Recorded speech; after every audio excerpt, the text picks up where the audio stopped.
जय जगन्नाथ बंधुगण। समाज रे आमे बहु समय भ्रम पड़ू। कौन भ्रम ना जहाँ को आमे सुख बोली विचार करू ताहा वास्तव में सुख ही न थाए। जहाँ को आमे दुख बा कठिन बोली भाभी थाउ ताहा वास्तव में दुख बा कठिन ही न थाए, ताहा आनंदर कारण ही थाए। बेले बेले आमर गुण चिन्हबारे मनीष चिन्हबारे अनेक त्रुटि विच्युति हुए। सेथिपाई गोटे गोटे जीवन तमाम आमर नष्ट हो जाए बा अंधारे रहंती। सेथिपाई तो कहा जाइछि जे आम भितरे सेई काम करने को पड़िबो।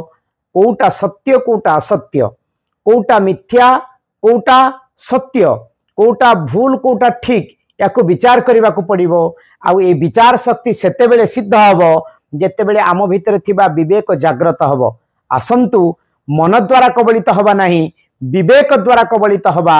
आउ विवेकवान लोक ही समाज रे नमस्य पूज्य सम्मान्य होता है।